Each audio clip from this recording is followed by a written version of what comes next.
the lawless days of Prohibition, one gangster stands out as the black sheep. Dutch Schultz. He's so bad, even other gangsters hate him. Dutch Schultz never wanted to negotiate. He had a short temper. He was just scary and unpleasant to be around. No one's safe from the Dutchman, including his closest friends. You do not want to double-cross this man. He's got a temper, and he's perfectly happy to kill even people he's worked very closely with for years. He's a gangster like no other, and he shows the world in increasingly horrific ways. Dutch Schultz got this idea that he would encase feet in concrete and dump them into the Harlem River. It was known as concrete legs. But when he threatens to take out his anger on a state prosecutor, the mob can't risk the fallout. And Dutch Schultz goes down in history as the last mob boss to dare question the newly crowned king of the New York Mafia, Lucky Luciano. The message was a body full of lead, and he was wiped out. This is the incredible story of Dutch Schultz.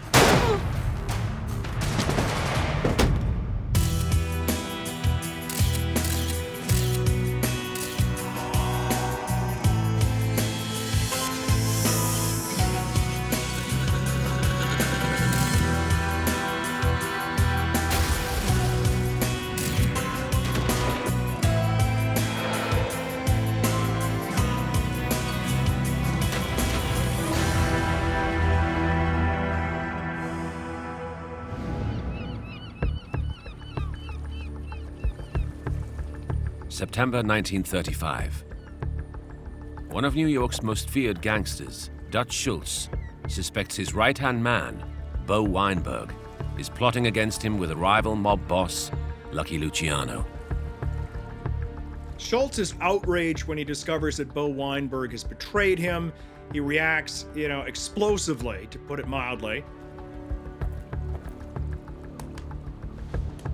Schultz considered himself a unique killer, and he liked to torture his victims whenever he could and watch as they died.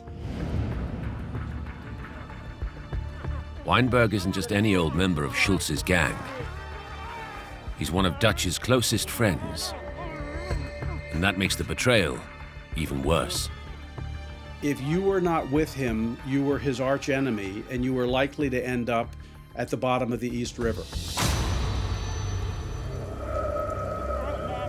Schultz doesn't just want Bo dead. He wants him to suffer. He encased both of his feet in concrete and watched them squirm.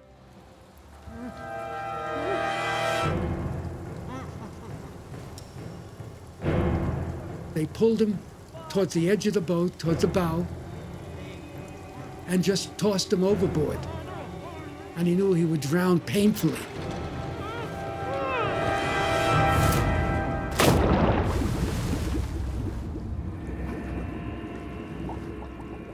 Weinberg committed the cardinal sin.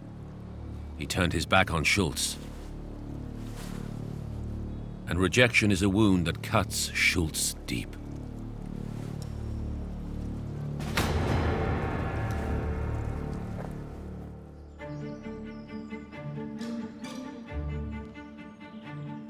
Dutch's problems stem from his childhood.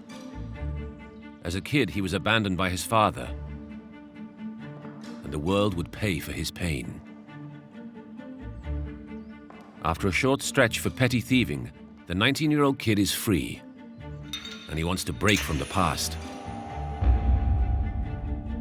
Born Arthur Flegenheimer, Schultz started out in low-rent jobs around New York, and nobody thought this kid was going to amount to anything. A chorus girl once famously said he looks like Bing Crosby with his face bashed in. He's not an attractive guy, and he's not a particularly fierce-looking guy. Now Flegenheimer wants to show the world he is somebody.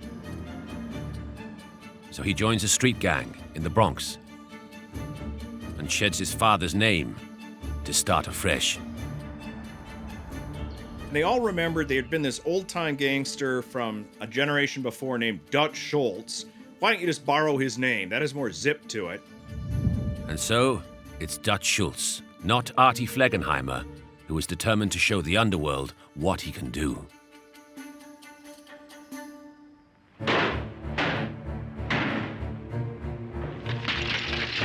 Schultz starts his new career at the height of Prohibition America.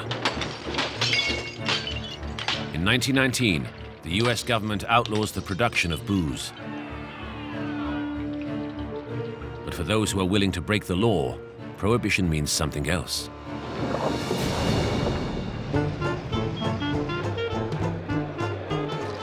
Prohibition is a tremendous opportunity for every gangster in America, every fellow who's in for the fast buck. Gangsters across the US get into the illegal production and distribution of booze. And a young Dutch Schultz gets his big break as the muscle riding shotgun to protect the illegal shipments. He sees firsthand how quenching the thirst of Americans in illegal speakeasies can make millions of dollars.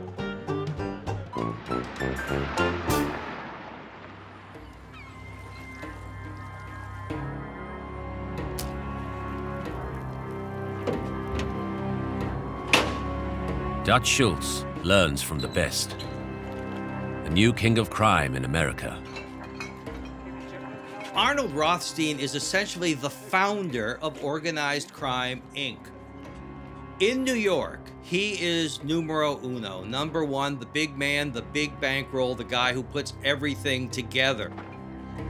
Rothstein believes that to be successful, mob business needs to be exactly that, a professional business, and all carried out in the shadows. So he begins molding rough young hoodlums in his own image. Arnold Rothstein was considered a very brilliant, refined mentor. He was an extremely pivotal personality in the psyche of a lot of people.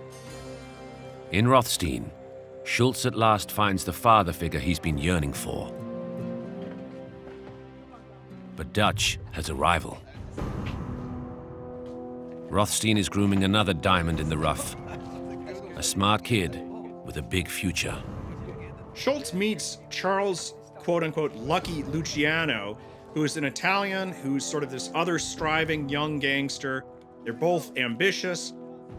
But Luciano learns fast, while Schultz just can't give up the old ways. Arnold Rothstein could see the difference in gangsters. Guys like Schultz were just old-fashioned killers. Luciano was smart, slick, realized if you could do it non-violently and get away with it, it was a lot better than doing it violently. Once again, Dutch Schultz finds himself abandoned by a father figure. And the kid with the short fuse doesn't like coming off second best. Dutch Schultz was not someone who tolerated jealousy very, very well. If you were not with him, you were his arch enemy.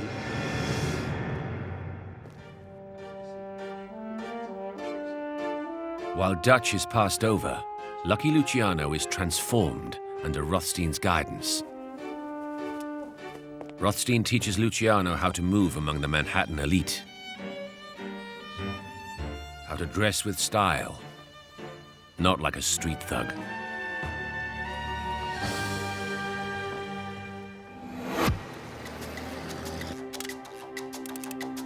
It isn't long before the two young guns begin their own gangs. Typically, Luciano works smart, hooking up with talent like criminal genius Meyer Lansky and the charismatic Bugsy Siegel. Ignoring Rothstein's lessons, Dutch forms his gang from a group of old thug pals from the Bronx. Guys like Dutch don't understand the value of strategy. They only do business one way, through terror.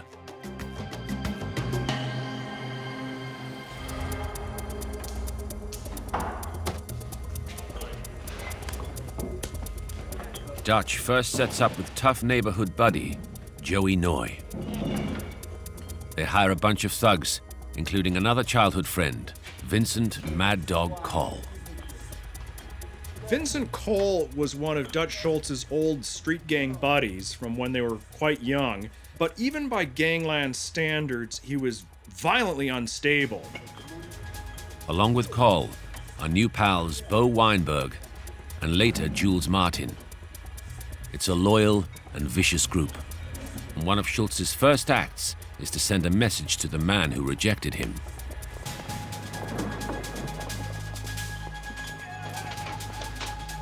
Dutch steps on Rothstein's toes by starting his own bootlegging outfit smack in Rothstein's territory.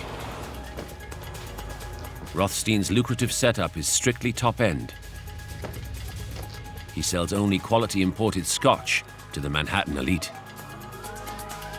But Schultz doesn't have Rothstein's class.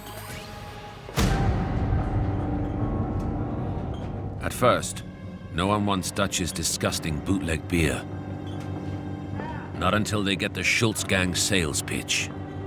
No one would normally stock this, but it was Prohibition, it's being promoted by gangsters, and when somebody shows up at your illegal saloon with a shotgun and says, we'd like you to buy 10 cases of this, you don't really turn them down.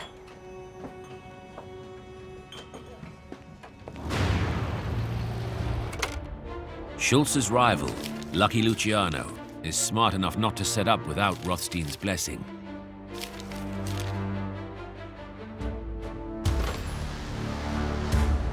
And along with bootlegging, Lucky's gang will later spread into prostitution and narcotics. The suave young gangster is on a path to sustainable success.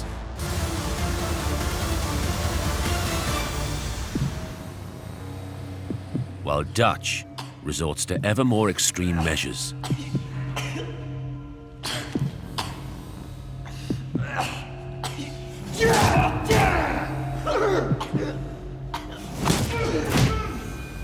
When New York City speakeasy owner Joe Rock decides to make a stand against Schultz's thugs, he couldn't know the price he'll pay for refusing the mobster's bootleg beer. Schultz decides to make an example of him. Dutch Schultz is a psychopath. Somebody like Dutch Schultz has no remorse. He has no conscience. Rock isn't the first to get a beating at the hands of the mob. But what Schultz does next takes gangland retribution into a horrific new realm. They hang him up by his thumbs on a meat hook, torture him in various horrible ways, and then just out of sheer spite, wrap a bandage around his eyes that has been liberally dipped in a gonorrheal sore.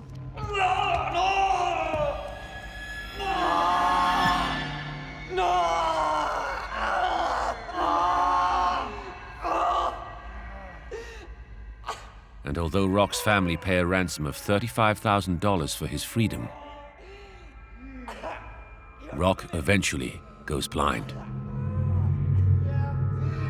The story of Joe Rock spreads and ensures that no one will ever say no to Dutch Schultz. He is now feared as the beer baron of the Bronx.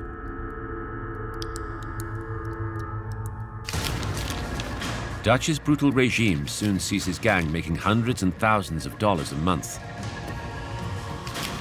But it's not enough. Schultz still harbors resentment for being passed over by his one-time mentor.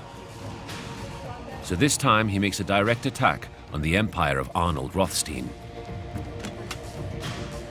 His gang try to muscle in on a notorious mobster bankrolled by Rothstein, Manhattan bootlegger Jack Legs Diamond.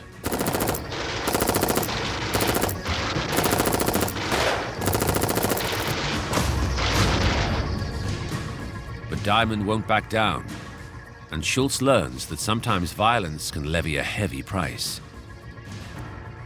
Diamond has a reputation of his own, and his gang hits back, shooting Schultz's closest confidant, Joey Noy.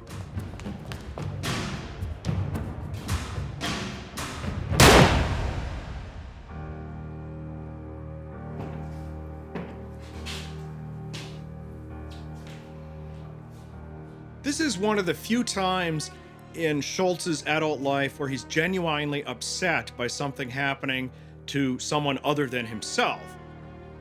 Joey was one of the only people who could call Schultz by his original name, Arthur, which is something that Schultz let almost no one do. Noy suffers for 3 weeks before dying from his wounds.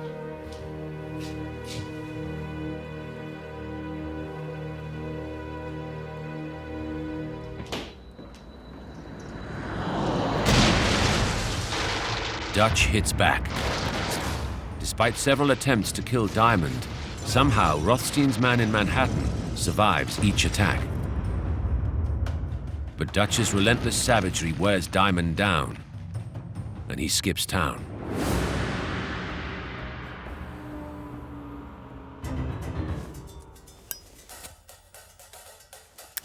Leaving Dutch Schultz to take over Legs Diamond's business. Schultz now has a big presence in Manhattan, but is greedy for more.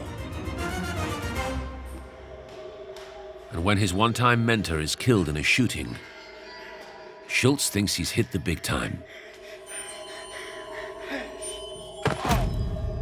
Rothstein's empire is now up for grabs. And Schultz feels he's in a prime position to assume the role vacated by the death of the Mafia King.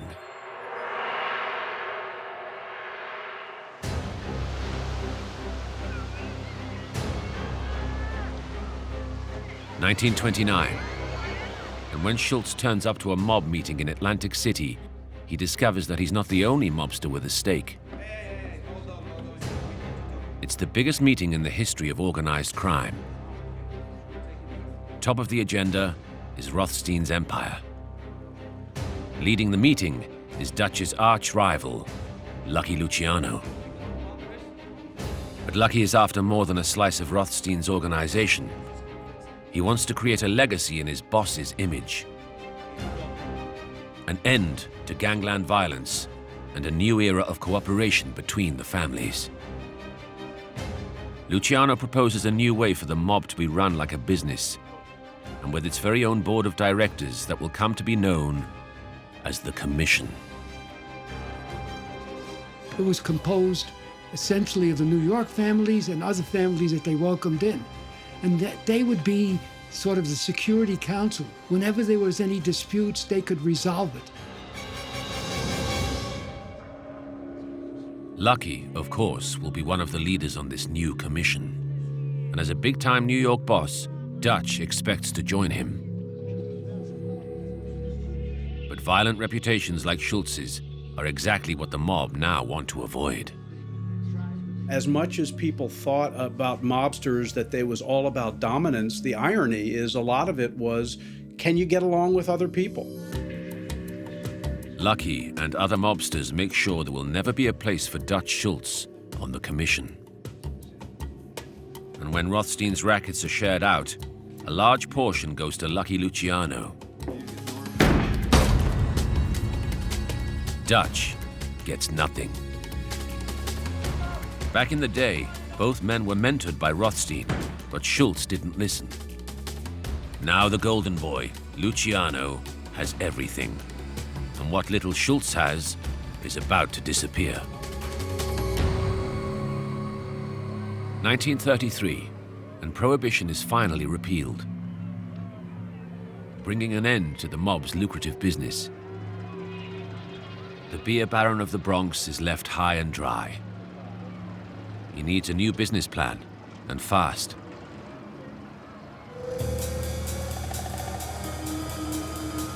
With liquor now legal, Dutch turns to gambling, and he spots a business ripe for a hostile takeover in Harlem. Harlem's gambling rackets are thriving, and Dutch sees the African American and Hispanic organizations as vulnerable to his aggressive brand of negotiations. He was not a guy who was really able to reach accommodations with other people. It was his way or you're dead. Soon, Schultz runs almost every gambling racket in Harlem. He also moves into protection rackets, putting in charge his trusted lieutenant, Jules Martin.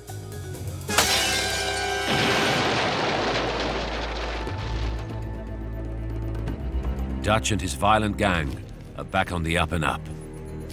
But Dutch is the only one raking in the profits. While Luciano's empire grows by giving everyone a stake, Dutch keeps it all for himself, paying his mob only a miserly wage.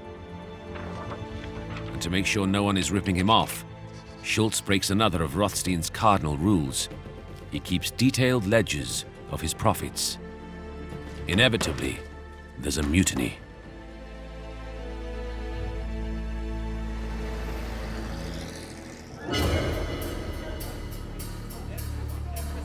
When one of Schultz's most trusted gang members, Vincent Coll, demands a share of Schultz's success, Dutch turns him down flat. Schultz is just too much of a hothead and has too much pride in a way to sort of give in to any of Vincent Coll's demands. And he just doesn't have that sort of compromising gene that people like Arnold Rothstein, Lucky Luciano has. Coll is furious.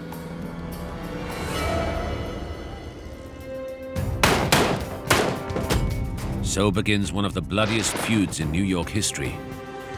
It's the kind of open warfare that Luciano is trying to end. Acting out mob business on the streets is bound to attract the attention of the government.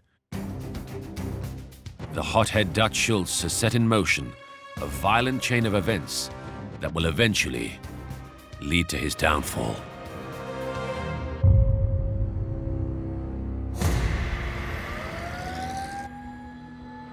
But rival gangsters like Lucky Luciano fear the damage being done to organized crime goes further than the body count. Luciano realized if you could do it non-violently and get away with it, it was a lot better than doing it violently. That in the long run, too much violence brought too much attention from law enforcement, and that could be your undoing. While the headcount stays within rival gangs, the war is tolerated. But when it spreads to innocent bystanders, the situation rapidly changes. That led into the horrific incident in which Vincent Coll and his gangsters shot up a bunch of children by trying to hit one of Dutch Schultz's associates on the street.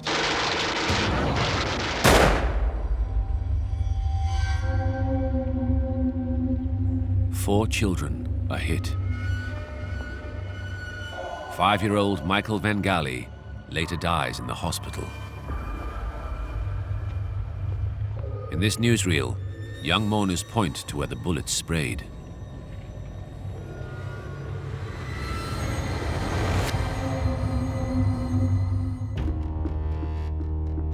Lucky Luciano wants the war to just go away. And it does. But only after Schultz's men track Coll down and blast him to death in a phone booth.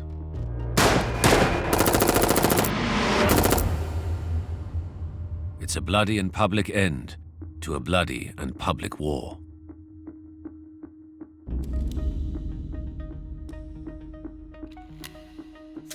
But it brings about a new threat for Dutch.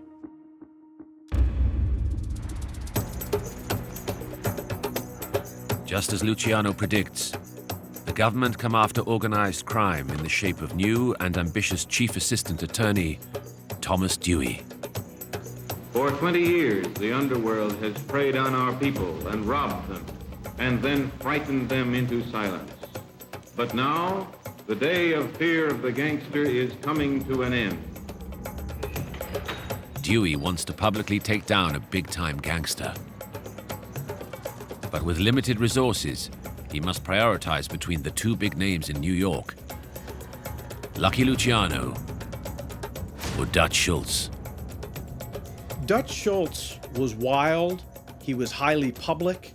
He was seen in night spots like the Cotton Club. He was flashy in a repulsive way, and it made him an easy target.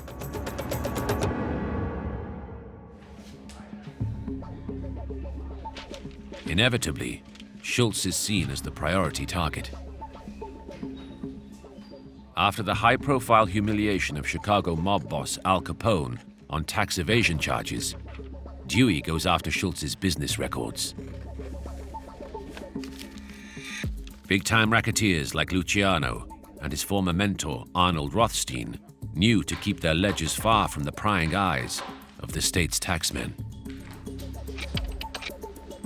But Schultz's scrupulous bookkeeping, designed to spot pilfering by any of his gangsters, now light up Dutch's criminal enterprise like Broadway. Dewey has all the evidence he needs to bring Schultz down.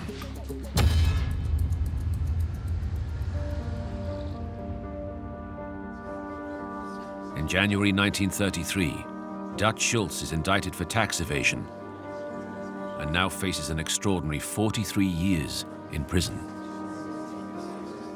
Eventually, Schultz takes a page out of Arnold Rothstein's book, The Mentor He's Come to Hate. It's become a staple weapon in the mob's arsenal, the big bribe. Schultz for once acts rationally, that he does send one of his minions to Washington to try to sort of sort things out and implicitly offer a bit of a bribe. And this is turned down cold. And Schultz is genuinely surprised by this because, you know, in his experience, almost every politician he's encountered can be bribed. When the bribe doesn't work, Schultz goes into hiding. The police distribute 50,000 wanted posters.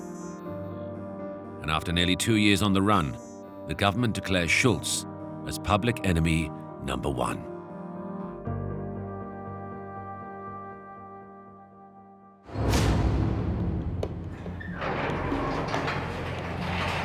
Fearing the G-men might gun him down, as they had former public enemy number 1, John Dillinger, Dutch decides he needs to be around to face the music. And he turns himself in. Everyone, even his own gang members, think Dutch's days are numbered.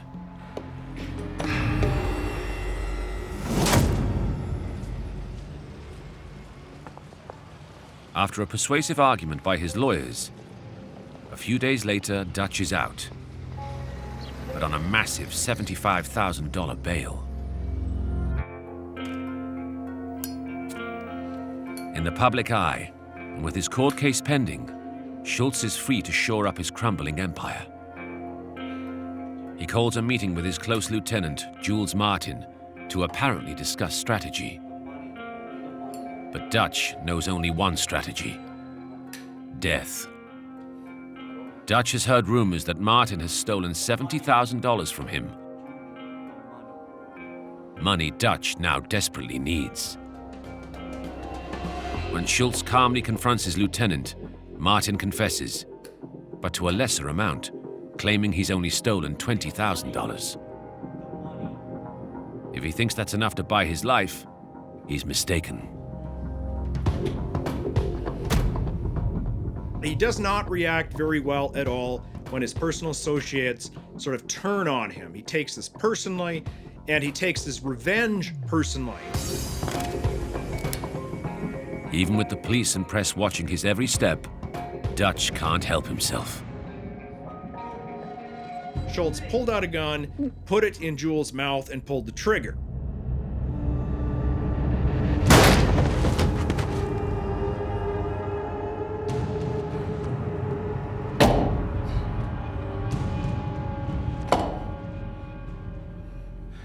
With his high-profile court case on the horizon, even for Schultz, the killing of Martin is a reckless act.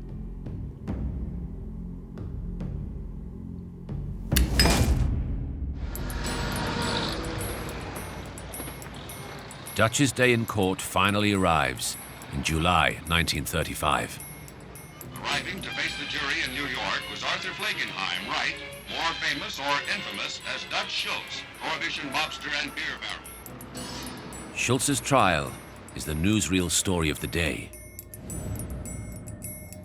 Dutch's lawyers argue that a trial in New York will not be fair, and the judge agrees to move the legal proceedings to a small town called Malone on the Canadian border.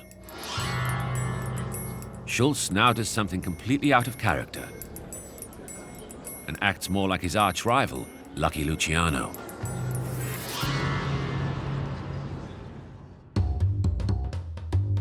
Dutch Schultz learned enough from Luciano to do something very smart when he was on trial.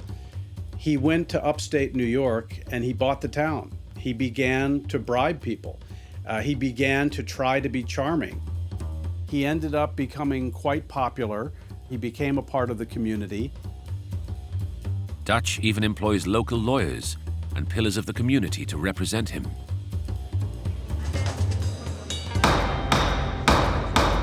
The usually violent and brutal Schultz,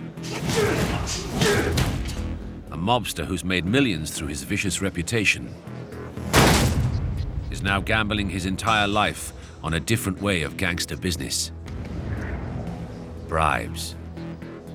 The question is, has Dutch Schultz made the right decision?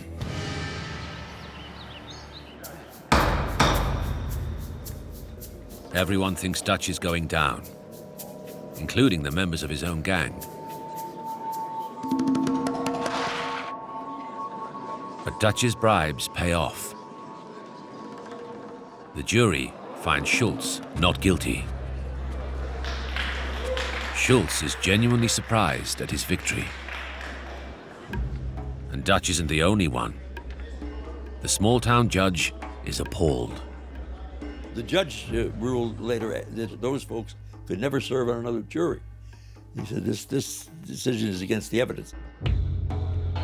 Thomas Dewey vows he'll still get Schultz. Having beaten the government for tax evasion, Dutch returns to New York to discover that other forces have been conspiring against him while he was upstate on trial. Schultz has won in Malone, but he quickly realizes that he's been betrayed by one of his closest associates, Bo Weinberg, who's been with him for years. Weinberg is plotting to betray Schultz, and he's going to do it with the one man who's haunted Dutch's life: his arch-rival, Lucky Luciano.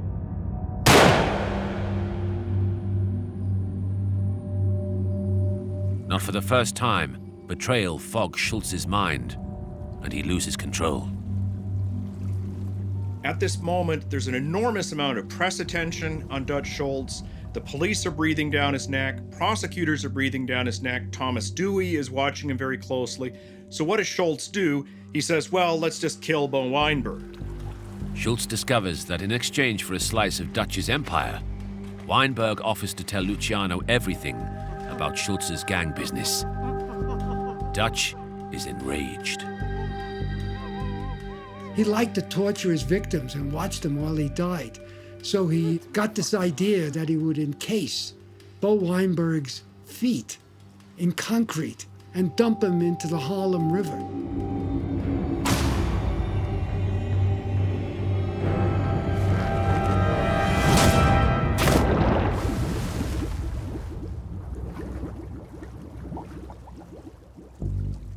One by one, Schultz murders his close friends in an attempt to remain in power. But Dutch is now on his own, and under threat not just from rival bosses, but also prosecutor Thomas Dewey.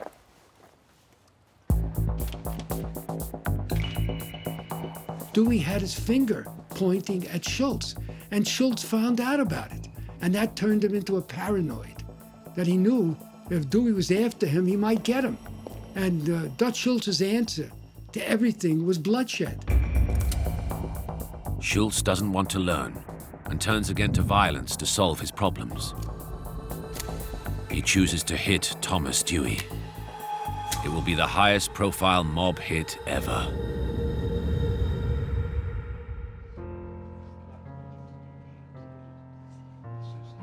But one thing stands in Schultz's way: Golden Boy Lucky Luciano and his newly created Commission. The Commission is sort of, imagine it as a board of directors for organized crime in America, but it's basically run by Lucky Luciano and some very close allies, sort of to, make decisions and make approvals for assassinations. Schultz is forced to put his plan to kill one of the most famous prosecutors in the US to his peers.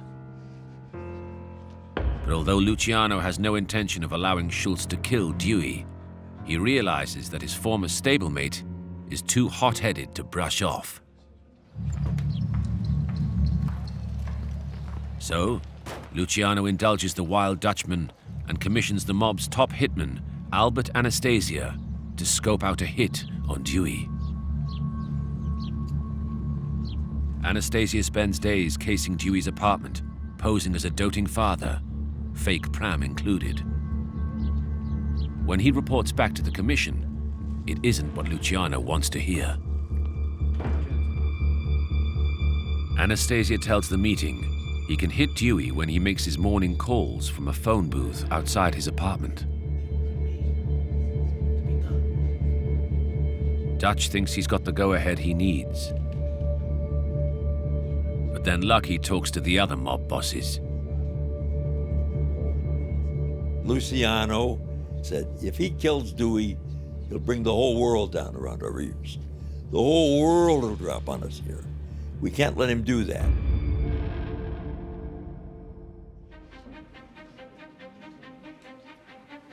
Schultz is desperate to pull the plug on Dewey. But the decision rests in the hands of the golden boy mobster, Lucky Luciano. The gangster who won out in Arnold Rothstein's attentions, who took control of much of Rothstein's empire, and whose quiet, strategic approach has made Schultz look like an amateur and the outsider he's always destined to be. Lucky knows if they stop Schultz killing Dewey, it means certain jail for Dutch. If they say yes, the government will turn everything they have on organized crime. Lucky delivers the commission's final verdict.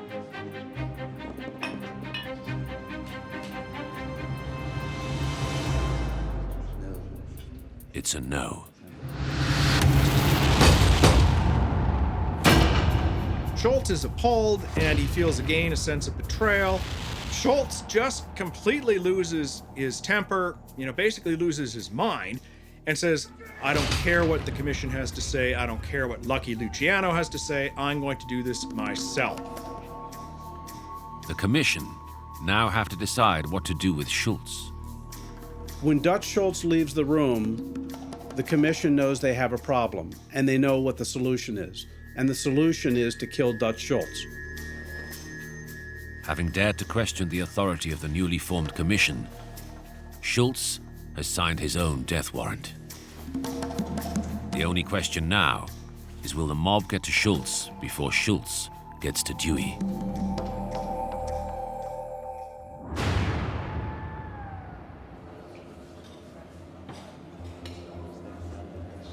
October 23rd, 1935. Schultz is at his favorite restaurant, the Palace Chop House in Newark, New Jersey. A lot of more cautious gangsters will eat in a different restaurant every night, change their schedule. Schultz didn't. He just picked the same place, and they would have often the same meal, steak and fries, and meet with the same people. So his enemies knew this and plotted an assassination. Dutch leaves the table to go to the bathroom.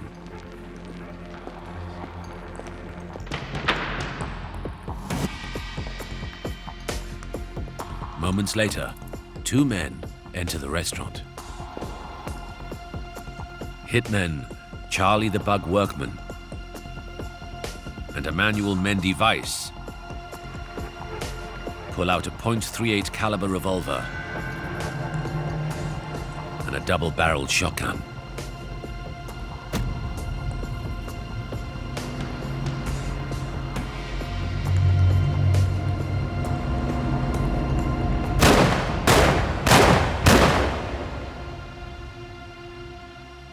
The gunman came in and began firing. Some of the guys who were with him were shot 6 times.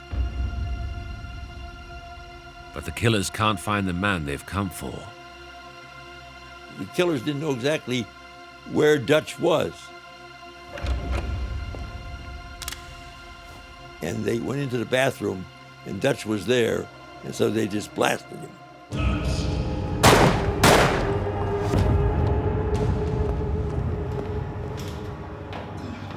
The two assassins make their escape as Dutch emerges from the bathroom.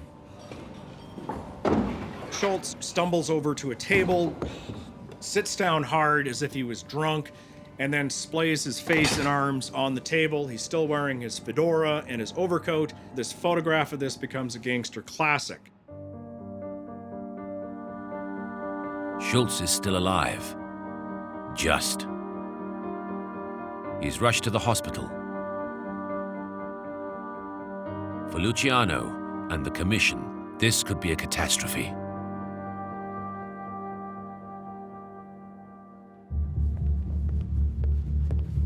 If Dutch thought he still had friends in the mob, he soon learns the bitter truth. As he lies on his deathbed, he gets a telegram. It's from one of the Harlem gangsters Dutch threatened as a gangland boss. The telegram is a line from the Bible. It reads, "As ye sow, so shall ye reap." On the 24th of October, 1935, Dutch Schultz dies. He is 33 years old.